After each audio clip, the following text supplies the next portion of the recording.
planejar as coleções, que é uma mistura de arte e ciência. E cada vez mais a ciência pode ter um papel também, né? Então, esse é um primeira mensagem que eu queria aqui deixar para vocês. E acabo com uma frase do CEO da PVH, da Tommy. Nunca foi tão importante escutar o consumidor. Como é que a gente consegue escutar o consumidor? Não só através de conversas que você tem ali na loja, mas como é que eu trago o consumidor para o meu processo criativo? Como é que eu uso as redes sociais para entender o que é que está acontecendo? Tá? Então, é essa mistura. Quando eu falo de dados, obviamente, tem um analítico, de eu olhar o histórico, mas tem também de entender o que está acontecendo agora. E dado é real time. Então, como é que a gente coloca isso tudo para sair, de fato, com as coleções que estão mais alinhados com o mindset do consumidor, tá? Então, essa é a primeira mensagem que eu queria deixar aqui para vocês. Vamos falar um pouquinho agora, vamos falar um pouquinho agora do metaverso, tá? A palestra da Renner foi muito interessante, tá? Eu não tenho pretensão nenhuma aqui de estar trazendo uma definição de metaverso. A gente tem um grupo na McKinsey muito grande que discute metaverso, não só para moda, não só para apparel, mas para todos os setores que vocês imaginarem. Tá? A forma que eles tratam o tema é que, de fato, é uma definição fluida, mas que o ponto de partida é que é o next step, a próxima geração da internet, onde você não só escreve, escuta, interage, mas você está dentro, de fato. Então, isso é bem amplo e cabe muita coisa aí dentro. Né? A moda começa a fazer incursões aí dentro, seja nos games, seja em desfiles, né? Tem uma série de elementos que estão acontecendo. Mas a gente acredita que o metaverso vai, de fato, trazer um valor gigante. Né? Fala-se de 5 trilhões, essa é a referência que a gente tem. E aí, esse número não é um número só de moda, é um número de todos os setores, de todos os segmentos, tem B2B, tem B2C, tem um mundo aqui dentro. Né? Como é que esse valor vai ser destravado? Não tem resposta. Acho que vai depender muito dos próximos acontecimentos, de como a tecnologia avança e de como o consumidor engaja.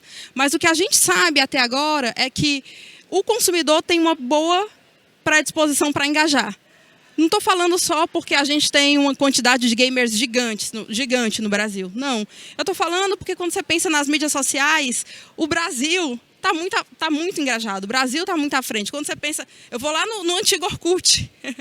O Brasil já tinha uma massa gigante. Né? Um Instagram, um TikTok e por aí vai. O brasileiro é um ser sociável, por natureza. Né? Então, as mídias sociais casam muito com a nossa natureza. Por isso a gente acredita... Né? Tem muita gente que pensa o metaverso é coisa dos Estados Unidos, é coisa da Europa, é coisa da Ásia. Né? Isso não vai ser verdade para o Brasil. A gente acredita que o brasileiro tem um potencial gigante de realmente participar ativamente desse mundo. Não só de participar ativamente, mas de formar esse mundo. E aí é onde entra cada um de vocês. Tá? A gente fez uma pesquisa recente, essa é uma pesquisa global. 4.500 pessoas de diferentes gerações, tá? Não era só geração Z e millennials, eram inúmeras gerações ali dentro. E o que a gente viu é que tinha 60% das pessoas tinham um mindset positivo sobre o metaverso, tinham uma predisposição positiva. 20% tinha medo. E o outro 20% ainda não estava muito entendendo do que era, do que estava se tratando. Mas o que é interessante é que o 20% que tinha medo de segurança no metaverso, compartilhamento de dados no metaverso, e, de dados pessoais e de transações financeiras no metaverso. Tira a palavra metaverso e coloca internet. É tudo a mesma coisa. Então, não é o medo do metaverso. É o medo do que ainda não está equalizado na web, de uma forma geral. Então, eu acho que isso é importante, sabe? Eu acho que a gente enquanto McKinsey, eu digo a gente, assim, sou eu que estou aqui, Marta, mas tem um grupo gigante de pessoas na McKinsey, no mundo todo, estudando esse tema.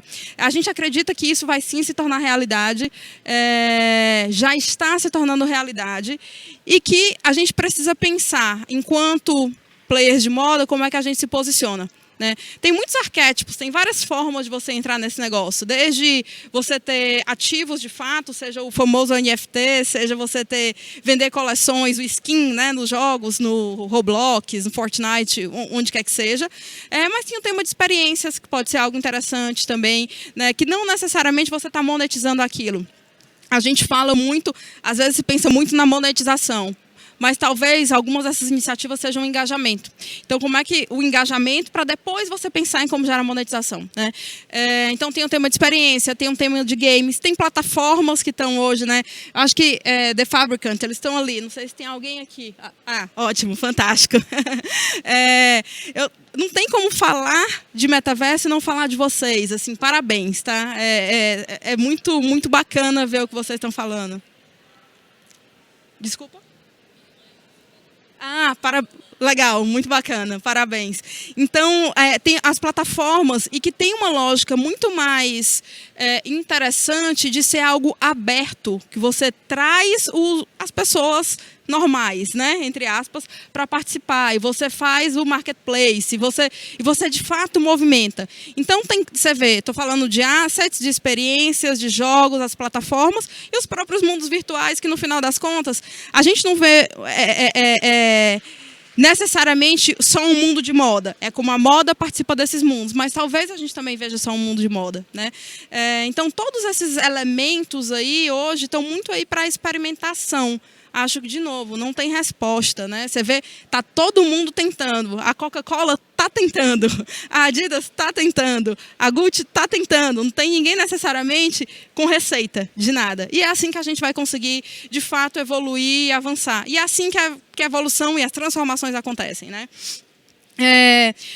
Eu trouxe aqui alguns exemplos para vocês, visuais, né? Acho que não tem nenhuma grande novidade aqui desses exemplos que eu tô falando. Mas quando você pensa que a Adidas conseguiu vender 25 milhões de dólares com 4 peças, 4. Assim, é impressionante. Quando você pensa que a Gucci conseguiu trazer 20 milhões de visitantes nos jardins da Gucci em 2 semanas. Assim, são números muito expressivos, né? O Vans, que aí eu acho que vai também, pega uma coisa do jovem, que às vezes está mais engajado nos gamers, então talvez tenha um apelo inicial já maior, 58 milhões de visitantes em 4, 5 meses em que eles fizeram o joguinho deles lá no Roblox, que você vai e anda de skate, mas você compra também roupa. Então, são números muito impressionantes. A The Fabricant já saiu com investidores agora. Então, está acontecendo. A Renner mostrou para a gente hoje várias coisas. Eles contaram, obviamente, coisas que dão certo. E é muito legal ver que tem várias iniciativas que dão certo. Mas vai ter iniciativa também que não dá certo. E é assim que a gente aprende, né? Eu, como consultora de estratégia, todo projeto meu tem as famosas lições aprendidas. A gente faz lição aprendida com os casos que funcionaram e com os que não funcionaram, né? Faz parte da nossa forma de aprendizado. Então, eu acho que o não ter medo de errar faz parte desse universo, faz parte dessa discussão, tá?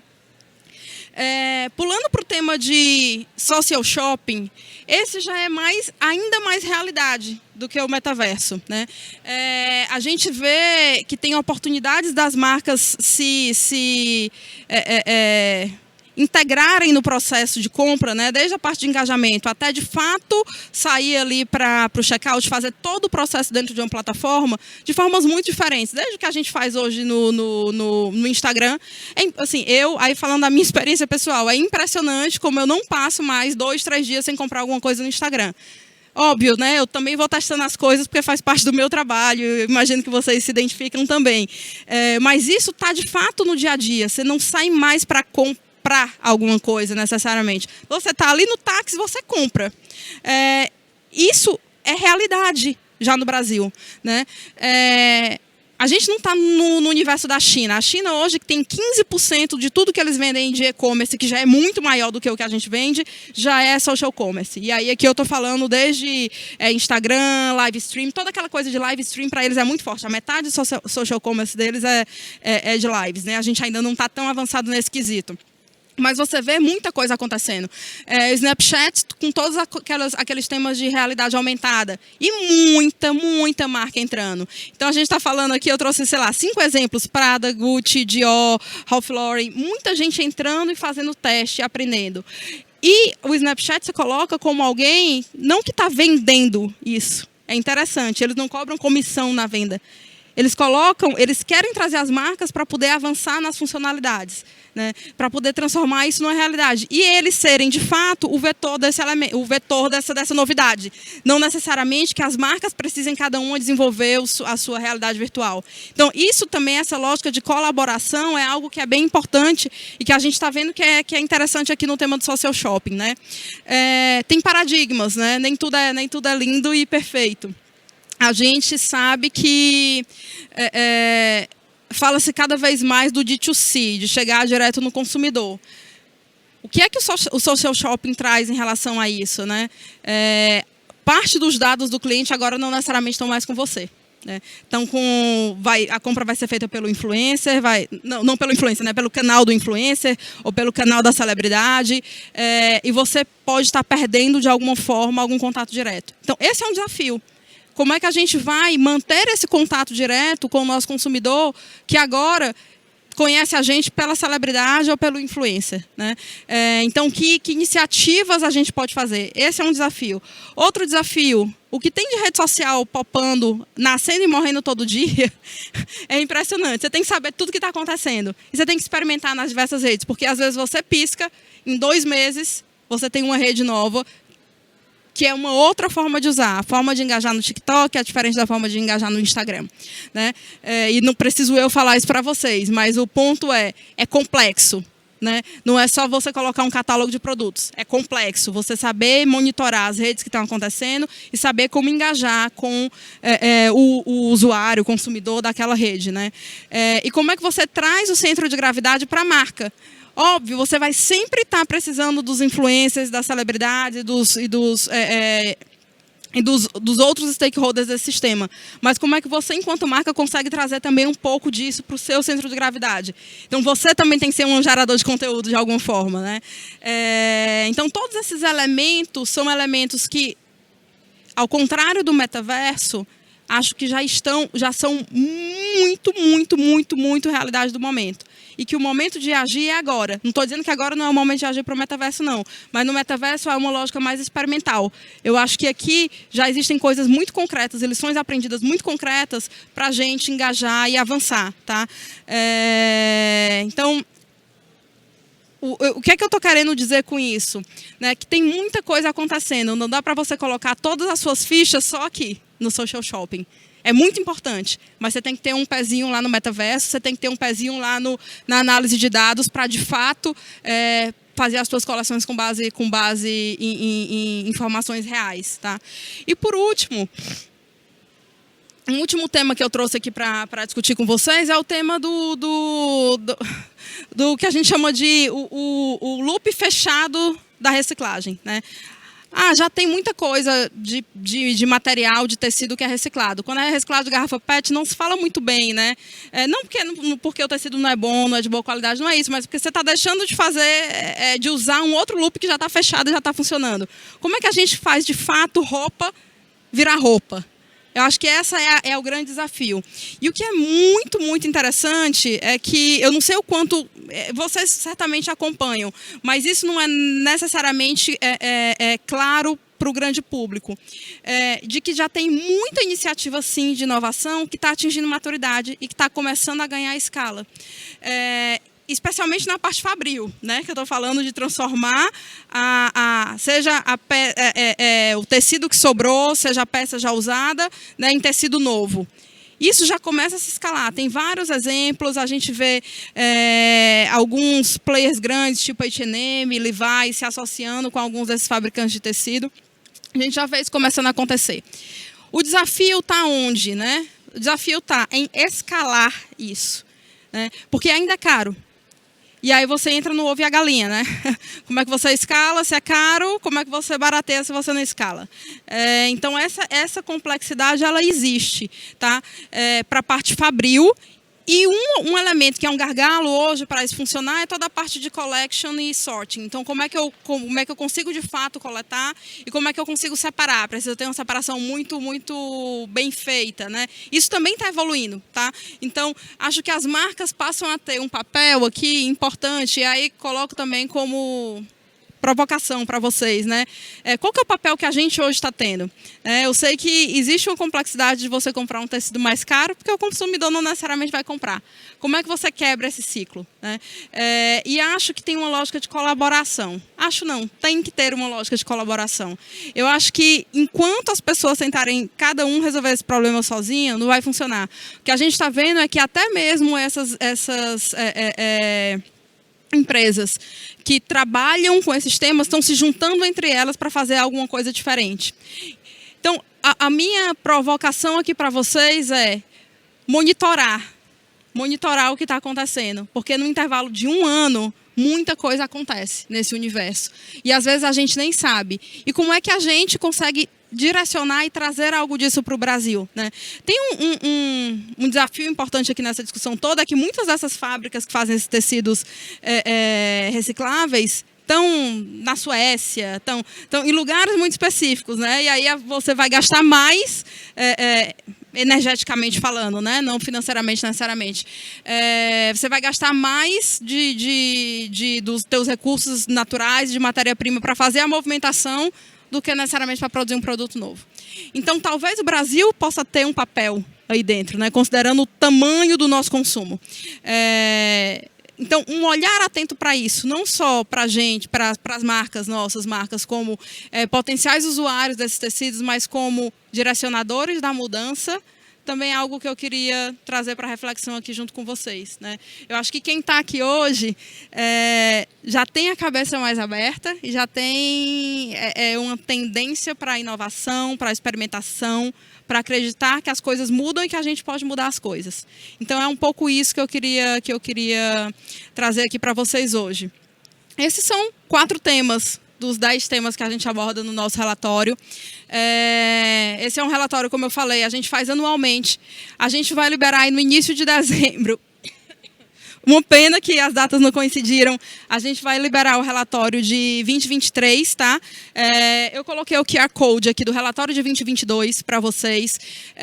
Quando for ter a divulgação, né, dos nossos pontos de vista, das nossas perspectivas para 2023, a gente vai fazer uma divulgação massiva, então vocês também acompanhem no LinkedIn da McKinsey, no meu próprio LinkedIn, que eu coloquei aqui também o QR Code para vocês, porque vai ser um prazer continuar debatendo nesses temas.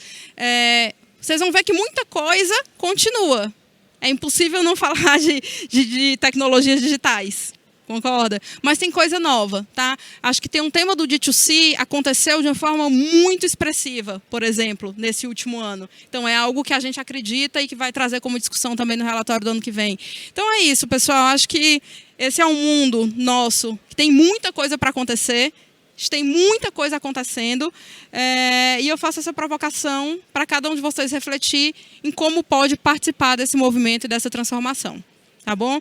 Prazer falar aqui com vocês hoje. Obrigada.